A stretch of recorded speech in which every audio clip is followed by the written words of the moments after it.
அமாவாசை அப்படின்னதுமே நமக்கு முதல்ல ஞாபகம் வருவது முன்னோர் வழிபாடு தாங்க. அதே மாதிரி முன்னோர் வழிபாடு மட்டும் இல்லாமல் அன்றைய நாளில் காகத்திற்கு நம்ம உணவு வைப்பது மிகப்பெரிய ஒரு நம்மளுடைய வாழ்க்கையில் மாற்றத்தை ஏற்படுத்தும் அப்படின்னு சொல்கிறாங்க. அதே மாதிரி நம்ம தினமுமே கூட காகத்திற்கு சாதம் வைக்கலாம். ஆனால் இந்த அமாவாசை இன்னைக்கு மட்டும் ஏன் காகத்திற்கு உணவு கொடுக்கறது ரொம்ப ரொம்ப முக்கியம் அப்படின்னு சொல்கிறாங்க அப்படிங்கிறதையும், இந்த காகத்திற்கு நம்ம எந்த திசையில் உணவு அன்றைய நாளில் வைக்கணும் அப்படிங்கிறதையும், ஏன் நம்ம காகத்திற்கு அன்றைய நாளில் சாதம் வைக்கிறோம் அப்படிங்கிறதையும் இதை பற்றி தான் இந்த பதிவில் நம்ம பார்க்க போகிறோம். அதே மாதிரி ஒவ்வொரு அமாவாசைக்குமே ஒவ்வொரு சிறப்பு இருக்கும். அந்த வகையில் பார்த்திங்களா இந்த மாசி அமாவாசையோட சிறப்புகளையும் அவங்களுக்கு நம்ம ஏன் அந்த முன்னோர் வழிபாடு இவ்வளோ முக்கியம் அப்படின்னு சொல்கிறாங்க அப்படிங்கிறது பார்த்திங்கன்னா இந்த பதிவில் நம்ம பார்க்க போகிறோம். வீடியோ பார்த்திங்களா உங்களுக்கு ரொம்ப யூஸ்ஃபுல்லாக இருக்கும். வீடியோவை ஸ்கிப் பண்ணாமல் முழுமையாக பாருங்கள். வீடியோ பிடிச்சிருந்தால் லைக் பண்ணுங்கள், கமெண்ட் பண்ணுங்கள், ஷேர் பண்ணுங்கள். நீங்கள் இன்னும் இனியவள் உற்சாகம் சேனலை சப்ஸ்கிரைப் பண்ணாமல் இருந்தீங்களா சப்ஸ்கிரைப் பண்ணிக்கோங்க. கூடவே இருக்க பெல் பட்டனை ப்ரெஸ் பண்ணிக்கோங்க. அப்போ தான் நாங்கள் போடுற ஒவ்வொரு வீடியோஸுமே உடனுக்குடன் நோட்டிஃபிகேஷனை வந்து சென்றடையும். அதே மாதிரி உங்களோட கருத்து என்ன அப்படிங்கிறத மறக்காமல் கமெண்ட்ஸில் சொல்லுங்கள். உங்களுக்கு ஜோதிட ரீதியாக ஏதாவது சந்தேகங்கள் இருக்குது அப்படின்னு நினச்சிங்களா மறக்காமல் இந்த வீடியோவுக்கும் கீழே பாருங்கள், டிஸ்கிரிப்ஷனில் ஜோதிடரோட நம்பர் கொடுத்துருக்கோம். அந்த நம்பருக்கு கால் பண்ணிங்க அப்படின்னா உங்களுடைய பிரச்சனைகளுக்கு நிச்சயமாக நல்ல ஒரு தீர்வாகவும் பரிகாரமாகவும் உங்களுக்கு அமையும். அமாவாசை அப்படிங்கிறது ரொம்ப ரொம்ப ஒரு முன்னோர் வழிபாடுக்கு உகந்த நாள் அப்படின்னே சொல்லலாம். காகம் பார்த்திங்களா சனி பகவானுக்குரிய வாகனம் அப்படிங்கிறது அனைவருக்குமே தெரியும். ஆனால் பிதுர் எனப்படக்கூடிய முன்னோர் வழிபாட்டிலுமே காகத்திற்கு ரொம்ப முக்கியத்துவம் இருக்குங்க. காகம் பார்த்திங்களா யமலோகத்தோட வாசலில் இருக்கும் அப்படின்னும், யமனோட தூதுவன் அப்படின்னும் சொல்வது காகத்திற்கு சாதம் வைச்சாலே யமலோகத்தில் வாழக்கூடிய நம்மளுடைய முன்னோர் அமைதி பெற்று நமக்கு ஆசியுமே கொடுப்பார்.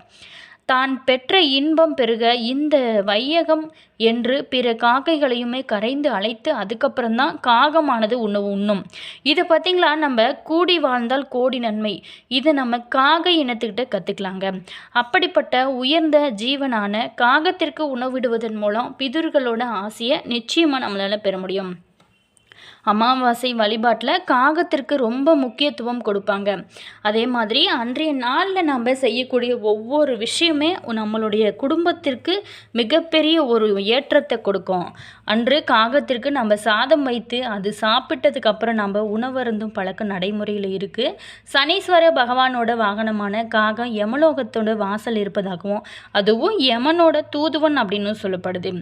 மேலுமே 17/2/2026 அன்று வரக்கூடிய அமாவாசை நாட்களில், இதுவும் மாசி மாத அமாவாசை நாட்களில் இது செய்வது ரொம்ப ரொம்ப முக்கியங்க. காகத்திற்கு சாதம் வைச்சாலே யமலோகத்தில் வாழக்கூடிய நம்மளுடைய முன்னோர்கள் அமைதி அடைந்து நமக்கு ஆசியுமே கொடுப்பாங்க. மேலுமே காகம் சாதத்தை எடுக்காவிட்டாவே முன்னோர்களுக்கு ஏதோ நம்ம மனக்குறை இருப்பதாக கருதுவதுமே மக்களோட நம்பிக்கையாக இருக்குது. அதே மாதிரி நம்ம காகத்திற்கு சாதம் நம்ம மேலே ஏதாச்சும் கோபம் இருந்துச்சு அப்படின்னா காகம் பார்த்திங்களா அந்த நாம் வைக்கக்கூடிய சாதத்தை சாப்பிடாது. அதற்கு என்ன காரணம் அப்படின்னா முன்னோர்களுக்கு சரியான முறையில் திதி தர்ப்பணம் சிதார்த்தம் இதெல்லாம் செய்யாமல் இருப்பது, பித்ரு தோஷம் பித்ரு சாபம் இதெல்லாம் ஏற்படுவதற்கு இதுவும் ஒரு காரணமாக சொல்கிறாங்க. அதே மாதிரி நம்ம முன்னோர்களுக்கு செய்ய வேண்டிய ஒவ்வொரு முறையுமே சரியான முறையில் செய்வது ரொம்ப ரொம்ப நல்லது. அதை செஞ்சுட்டு நீங்கள் மறுபடியும் மீண்டும் அடுத்து வரக்கூடிய அமாவாசை நாளில் நீங்கள் காகத்திற்கு சாதம் வச்சு பாருங்கள், நிச்சயமாக அது சாப்பிடும். அதே மாதிரி நம்ம முன்னோர்களோட ஆசை இருந்தால் மட்டும்தான் நமக்கு குலதெய்வத்தோட அருளுமே நிச்சயமாக கிடைக்குங்க. அதே மாதிரி நமக்கு முன்னோர் வழிபாடும் ரொம்ப ரொம்ப முக்கியம். அன்றைய நாளில் குலதெய்வ வழிபாடு அப்படிங்கிறது ரொம்ப ரொம்ப முக்கியம். அதே மாதிரி காகத்திற்கு அன்றைய நாளில் சாதம் வைப்பது உங்களுடைய வாழ்க்கையில் மிகப்பெரிய ஒரு மாற்றத்தை நிச்சயமாக ஏற்படுத்தும். அதுவும் இந்த மாசி மாதத்தில் வரக்கூடிய அமாவாசையானது ரொம்ப ரொம்ப நல்ல ஒரு முக்கியமான அமாவாசையாக இருக்குது. எனவே தான் அமாவாசை தர்ப்பணத்தை மறக்காமல் நிறைவேற்றுங்க. முன்னோர் ஆராதனை செய்வது ரொம்ப ரொம்ப முக்கியம் அப்படின்னு சொல்லப்படுது.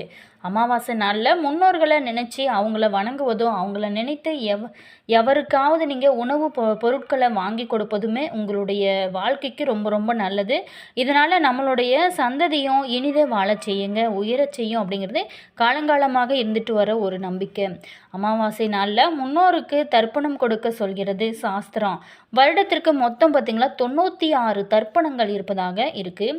மேலுமே ஒவ்வொரு தமிழ் மாத பிறப்பிலுமே தர்ப்பணம் கொடுக்கறது ரொம்ப முக்கியம். அதே போல தான் மாதந்தோறுமே வரக்கூடிய அமாவாசை இன்னைக்கு தர்ப்பணம் பித்ருக்கடனை தீர்க்க வேணும் அப்படின்னு சொல்லப்படுறாங்க. மேலுமே அமாவாசை அப்படிங்கிறது முன்னோருக்கு உரிய ஒரு அற்புதமான நாள். இந்த நாளில் பித்ருக்களை நினைத்து செய்யக்கூடிய எந்த தர்ம காரியங்களாக இருந்தாலுமே அதில் மகிழ்ந்த முன்னோர்கள் நம்மளோட குடும்பத்தை ஆசீர்வதிப்பதாங்க. இதனால் இரட்டிப்பு பலன்கள் நமக்கு கொடுப்பாங்க. தடைப்பட்ட குழந்தை பாக்கியம் கிடைக்கப்பெறுவது நிச்சயமாக உறுதிங்க. வீட்டில் தரித்திரம் விலகும், ஐஸ்வர்யம் பெருகும், நம்மளோட சந்ததி சிறந்து இருப்பாங்க. அவங்களால மொத்த பரம்பரைக்குமே மரியாதையும் கௌரவமும் கிடைக்குங்க. சந்தோஷத்தையுமே நிறைவாக வாழலாம் அப்படிங்கிறது நிச்சயமாக நிதர்சனமான ஒரு உண்மையாக இருக்குது. அதே மாதிரி அமாவாசை தினத்தில் வழிபாட்டுக்கு அப்புறம் காகத்திற்கு நாம் ஏன் சாதம் வைக்கிறோம் தெரியுமா? அமாவாசை தினத்தில் படையலிட்டு வணங்கியதுக்கப்புறம் காகைகளுக்கு உணவு வைக்க வேணும் அப்படின்னு சாஸ்திரம் கூட சொல்லுதுங்க. இப்படி உணவு கொடுப்பதன் மூலம் பித்ருக்களோட ஆசி கிடைக்கும் அப்படிங்கிறது காலங்காலமாக இருந்துட்டு வர ஒரு நம்பிக்கை. அது மட்டும் இல்லாமல் அன்றைய நாளில் நம்ம செய்யக்கூடிய ஒவ்வொரு விஷயமே ரொம்ப நல்லது. அமாவாசை தினத்தன்னைக்கு மறைந்த முன்னோர்கள் காக்கை வடிவில் வந்து வழிபாட்டில் கலந்து கொள்வதாக ஐதீகம். யமனும் சனியும் பார்த்திங்களா சகோதரர்கள் அவங்க. அதனால் காகத்திற்கு உணவு கொடுப்பதனால இருவருமே ஒரே சமயத்தில் திருப்தி அடைவாங்களாம். அமாவாசை தினத்தன்னைக்கு காக்கைகளை வழிபடுவதனால சனி பகவானை திருப்திப்படுவதாகவும், முன்னோர்கள் இறந்த தேதி ஆடி அமாவாசை, தை அமாவாசை, மகளாய அமாவாசை வழிபாட்டில் காகத்திற்கு ரொம்ப ரொம்ப முக்கியத்துவம் அளிக்கப்படுகிறது. அதுவும் இந்த மாசி மாதத்துக்கு கூட ரொம்ப முக்கியத்துவம்னு சொல்லலாங்க. காகத்திற்கு தினமுமே காலையில் சாதம் வைக்கும்போது நிஜமாகவே பித்ருக்களோட ஆசி நமக்கு கிடைக்கிறது. அது மட்டும் இல்லாமல் செய்வினை கோளாறுகள் நம்ம வீட்டு பக்கமே எட்டி பார்க்காது. தீராத கடன் தொல்லைகள் அனைத்துமே தீரும். அதே மாதிரி இந்த காகை பார்த்திங்களா, யாராவது விருந்தினர் வருவதாக இருந்தாலும் நல்ல செய்திகள் வருவதாக இருந்தாலுமே முன்கூட்டியே காகம் நம்மளுடைய வீட்டின் முன்னாடி பார்த்திங்களா பல முறை குரல் கொடுக்கும், காக்கா அப்படின்னு சொல்லிட்டு. காலையில் நம்ம எழும் முன்னாடியே காக்கையோட சத்தம் கேட்டாவே நம்ம நினைத்த காரியம் அப்படியே நிச்சயமாக வெற்றியாக நடக்குங்க. நமக்கு அருகில் அல்லது வீட்டோட வாசனை நோக்கி கரைஞ்சிச்சு அப்படின்னா நல்ல பலன்கள் ஏற்படும். வீடு தேடி காகங்கள் வந்து கரைஞ்சி அப்படின்னா அதற்கு உடனே உணவிட வேணும். அதே மாதிரி காகம் வெளிப்படுத்தக்கூடிய சில அறிகுறிகள் நமக்கு முன்கூட்டியே சில செயல்களை உணர்த்தும். அதே மாதிரி பாருங்கள், இந்த அமாவாசை நாளில் நம்ம காகத்திற்கு சாதம் வச்சா போதும் அப்படின்னு சொல்லிட்டு எப்படியா ஒன்றும் வைக்கக்கூடாதுங்க. அமாவாசை நாளில் நம்ம காகத்திற்கு சாதம் வைக்கும்போது நம்ம காலையிலேயே வந்து குளிச்சுட்டு அதுக்கப்புறமேட்டு அதை செஞ்சு எச்சிப்படாமல் ஒரு இது வாழை இலை போட்டு அதன் மேலே தாங்க நம்ம சாப்பாடு வைக்கிறது ரொம்ப ரொம்ப சரியான முறை. அதே மாதிரி காகத்திற்கு நம்ம சாதம் வைக்கும்போது சில தவறுகள் செய்வோம். அது என்ன அப்படிங்கிறத பார்ப்போம். மேலுமே இந்த காகத்திற்கு நம்ம சரியான திசையில் சாதம் வைப்பது உங்களுடைய வாழ்க்கையில் நிச்சயமாக பல மாற்றத்தை ஏற்படுத்தும் ஒரு அற்புதமான வழிபாடாக இருக்குது. அதை எந்த திசையில் சாதம் வைக்கணும் அப்படிங்கிறதையும் பார்க்க போகிறோம். சனி பகவானுக்கு வாகனமாக இருக்கக்கூடியது தாங்க காகம். எனவே இறந்து போன ஆத்மாக்கள் காகத்தின் ரூப்பில் நம்மளுடைய வீடு வருவதாக நம்பப்படுது. எனவே தான் அமாவாசை தினங்களில் முக்கியமாக நம்ம காகத்திற்கு உணவு வைப்பது ரொம்ப ரொம்ப நல்லது.